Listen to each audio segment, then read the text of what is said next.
Druhá nominácia. Aká je to hands-free súprava? Nerozumel som. Hands-free? Hands-free. Ja som cigán, nie som Angličan. Druhá nominácia. Na čo slúžila gilotína? Gilotína, čo je to? Že robila doma stále kravy. Gilotína. No tam pracovala. Čo je to tá gilotína? Kravy. To bola služka. Pracovala u kravy a pucovala kravy a vynášala na fúriku. Smetia, všelijaké veci. To viete, odkiaľ, že to robila? Ja som mu stretla a mi povedala. Tretia nominácia. Čo to znamená, keď povieme, že je niečo erárne?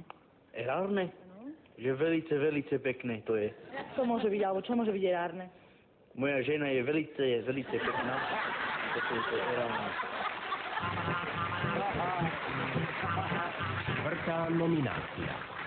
Čo to znamená, keď je z niekoho idol? Idol? Tak so mňa je idol, však Hviezda Mochoviec. Alebo z Pupáka. Ty si náš idol. Väčšieho žrana tu nenájdeme ako...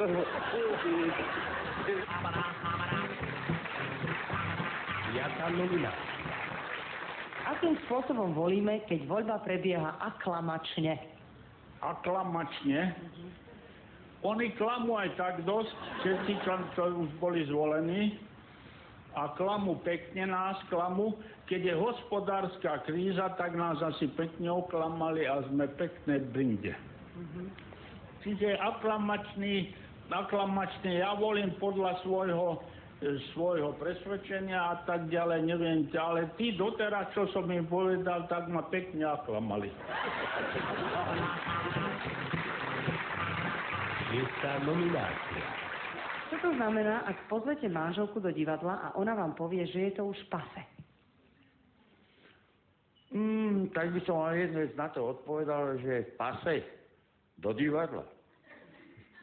Tak ju pozvem do divadla a ona mi oznámi v tom, že už je v tom. Ja som nerozumiem. Takže keď vám Rozumiete? Ona mi to my pôjdeme spolu do divadla, ja ju potom do divadla, ideme do divadla, ne? Rozumiete, ne?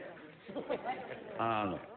A ona mi v tom divadle povie, že ja som v pase, lebo už mám brúško mi raz.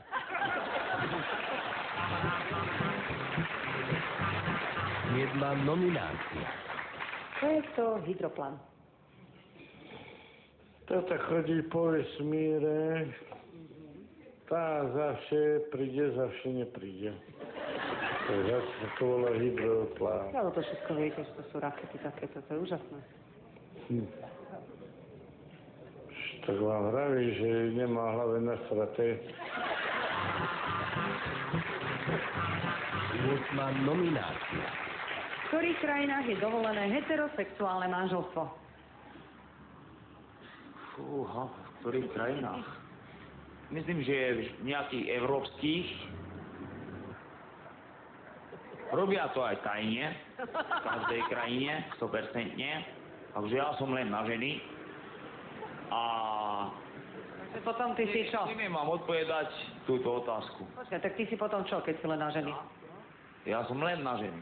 No a čo to je? Ako sa to volá, keď si len na ženy? Ja? Myslím, že bisexuálne.